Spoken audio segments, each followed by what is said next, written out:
네, 안녕하세요. 저는 놀이치료사 유은입니다.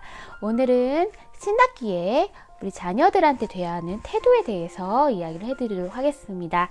저는 지금 아이가 신학기에 급격하게 환경의 변화를 경험하지는 지금 않아요. 지금 둘째가 작년에 학교를 들어갔기 때문에 이제 2학년에 올라가게 되고, 막내는 아마 내년에 유치원에서 벗어나서 새롭게 학교를 적응해야 되는 시기이기 때문에 그때 제가 더 유심히 살피고 노력해야 되는 부분이 좀 있을 것 같습니다. 신학기 때 이제 유치원이랑 학교라는 분위기는 굉장히 다르죠. 또 공교육에 들어가는 입장이잖아요. 진정한 학부모로서 이제 길을 가게 되는데, 그래서 초등학교 1학년을 두신 부모님들은 많이 긴장되기도 하고, 어떻게 친구를 만들어 줘야 될까, 아이가 학업을 잘 따라갈 수 있을까에 대해서 굉장히 민감도가 올라가고 있는 상황인 것 같습니다. 그러면 분위기 자체가 좀 많이 다르죠. 유치원은 허용적이고 많이 챙겨주기도 하고 엄마의 계획이 좀 더 많이 허용되는 시기였던 반면에, 학교에서는 그렇지는 않아요. 학교에서 선생님의 재량에 따라서 단원평가 같은 시험도 있을 것이고, 허용되어졌던 수준을 벗어나서 엄격한 규칙들을 또 아이들이 경험을 하게 되는 시점이 되기도 합니다. 그러면 신학기 때 가장 중요한 거는 뭐예요? 라고 물어봤을 때 저는 유능감이라고 이야기를 해드리고 싶습니다. 유능감은 그럼 뭐예요? 유능감이란 내가 뭔가 스스로 챙겼을 때 스스로 내가 되게 잘한다 라고 하는 인식입니다. 유능감은 꼭 학습의 차원, 내가 다른 아이들보다 뭐 덧셈을 잘하고 빨리 곱하기를 하고 해서의 유능감도 물론 있겠죠. 그것도 내가 잘한다는 인식 중에 하나니까. 하지만 그걸 벗어나서 좀 더 큰 테두리는 학업적인 것을 포함한 좀 더 포괄적인 의미라고 생각을 하시면 좋을 것 같습니다. 초등학교 1학년 때는 1학년 1학기 때부터 바로 학습을 들어가거나 본격적으로 어떤 단원평가나 그런 걸 하지는 않아요. 1학년 1학기 때는 놀이 시간도 좀 많이 있고, 교과서 자체도 어떤 활동 중심, 놀이 중심의 형태가 좀 많이 가미가 된 것 같습니다. 그래서 이제 1학년 입학을 두신 분들은 너무 조급하거나 긴장되게 아이를 대하지는 않으셨으면 좋겠습니다. 그러면 이제 유능감이라고 하는 것은 가정에서는 기본 생활 습관이었고요. 이제 학교에서는 학교의 규칙, 그 다음에 지켜야 될 약속, 간혹 숙제가 있다면 그것을 내가 어떻게 해야 될지, 그런 태도들이 1학년 때는 너무나 중요합니다.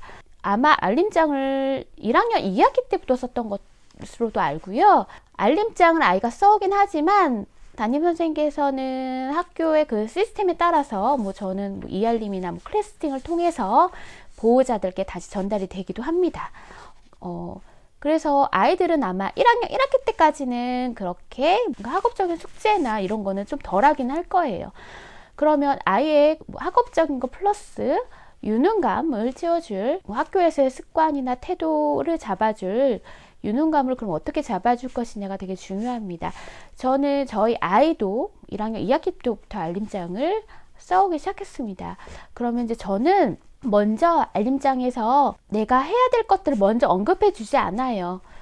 저는 알고 있어요. 선생님이 이제 아이 학업을 마치게 되면 클래스팅으로 다 보내주세요. 알림장을 1번 뭐 해오기, 2번 뭐 해오기, 3번 뭐 해오기, 그런 부분들. 1학기 때 아이가 알림장을 아예 없었을 때는 저는 이제 아이한테 먼저 뭘 기억하고 있는지 한번 먼저 물어보는 거죠. 오늘 뭐 해야 될 거, 아니면 선생님이 좀 기억해야 될 거, 가져와야 될 게 혹시 있니? 라고 물어봤을 때 아이가 좀 기억을 상기시켜 주는 것들을 시간을 좀 줍니다. 그리고서 내가 알고 내가 받았던 클래스팅의 내용과 아이가 같으면 저 따로 언급해 주지는 않고요. 만약에 다르거나 잘못 알고 있다면 같이 그 오류들을 뭐가 잘못된 것인지, 너의 기억이 잘못된 것인지, 엄마가 받았던 문자의 내용이 뭔가 잘못된 것인지, 아마 아이의 기억이 잘못됐겠죠. 하지만 그런 부분들이 엄마가 알고 있는 정보랑 너랑 알고 있는 정보가 다른데, 그거에 대해서 아이가 어떤 수정 방안이 있는지를 같이 또 나눕니다. 아이가 2학기 때쯤 되면 알림장을 써오잖아요. 그러니까 그러면 알림장을 갖고 오라고 하기 전에 먼저 알림장 내용이 뭐였는지 다시 기억하게끔 상기시켜주는 과정을 하고, 그 다음에 기억이 잘 나지 않을 경우에는 기억이 잘 나지 않네? 그러면 뭔가 선생님이 뭐라고 적어주셨을까? 혹시 갖고 와봐. 메모해 놨던 거.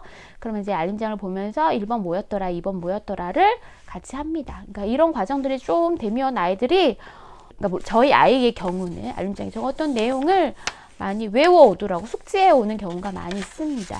그럴 때는 저는 먼저 이렇게 오늘은 뭐뭐뭐도 해와야 돼 라고 미리 알려주지 않는다는 거. 그래서 부모님들께서도 아이가 뭔가 챙겨야 될 부분이 있으면 먼저 이거는 뭐 이렇게 해야 돼, 뭐 내일 준비물은 뭐뭐야 라고 먼저 알려주지 않으셨으면 좋겠습니다. 그런 과정이 굉장히 오래 지속이 되면 아이는 스스로 기억하지 않아도 엄마가 알고 있다는 거, 내가 기억할 필요가 없다는 거, 이렇게 됩니다. 어떤 아이들은요, 학원 숙제이긴 하지만 그거를 적지를 않더라고요. 선생님이 일괄적으로 알림장에다가 적어라 라고 했는데 적지를 않았는데, 그러면은 제가 그 아이한테 그러면 왜 적지 않았는지 물어보면 적을 필요가 없다는 거예요. 어차피 엄마가 다 알아서 엄마가 다 알려준다는 거예요. 그러면 아이한테 뭐가 도움이 될까? 를 생각을 해봐야 될 것 같습니다. 이런 것들, 이런 사소한 것들도 유능감에 도움이 될 수 있습니다. 내가 스스로 내 스케줄을 내가 알고 있다는 거, 조절할 수 있다는 것입니다. 저는 제가 요 종이를 하나를 갖고 나왔습니다.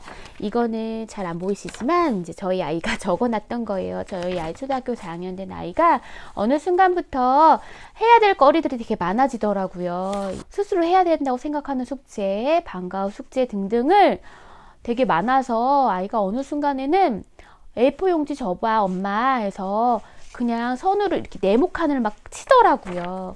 그래서 삐뚤삐뚤한 네모칸 안에 뭘 적나 봤더니 해야 될 것들을 1번, 2번, 3번, 3번 적더라고요. 대략 한 10가지도 넘는 것 같아요, 스스로. 그 안에는 분명히 놀아야 되는 거, 요새 아이가 장기 두는 거가 꽂혔는데 장기 두는 것도 이제 여기 들어가 있기는 해요. 만들기 뭐 이런 것들도. 그러니까 내가 놀고 공부해야 될 것들을 적는 리스트를 만들더라고요. 그래서 저는 되게 생각 좋다. 이렇게 하면 정말 한눈에 쏙쏙 들어오겠다. 뭐가 놓쳤는지, 뭘 덜했는지, 뭘 잘하고 있는지를 스스로 파악할 수 있겠다 해서 많은 격려를 해줬고요.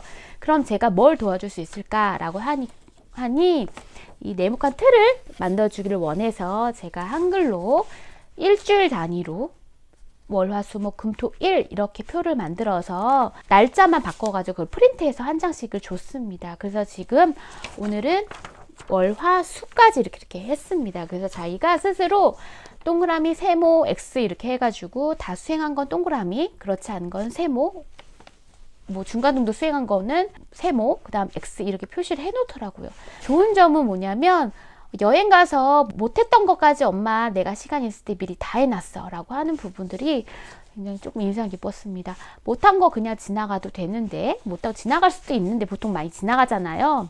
근데 못했던 것도 하려고 하는 거, 내가 그동안 놓치고 있었다는 것을 아는 거, 내 행동을 되돌아볼 수 있다는 것 되게 중요한데 그걸 이 기록표를 통해서 아이가 알 수 있더라고요. 그래서 저는 아이와 이런 기록표, 일명 기록놀이라고 해서 하고 있습니다. 큰 아이가 이렇게 한 몇 주 하다 보니까 이제 한번 작은 아이, 2학년인 아이한테도 언지시 제시해 봤습니다. 그 아이는 원체 좀 암기를 잘하는 편이어서 알림장이 뭐 해야 될지 다 암기를 하고 있는 부분이 있어서 굳이 이거를 할 필요가 있을까 싶긴 했는데 한번 적용 한번 해봤어요. 그래서 형아 하는 모습대로 내가 해야 될 것들을 체크하고 하니까 그동안 놓쳤던 것들, 안 했던 것들을 조금 지적하는 게 아니라 그냥 보여지잖아요. X 표시가 많이 된 게 뭘까?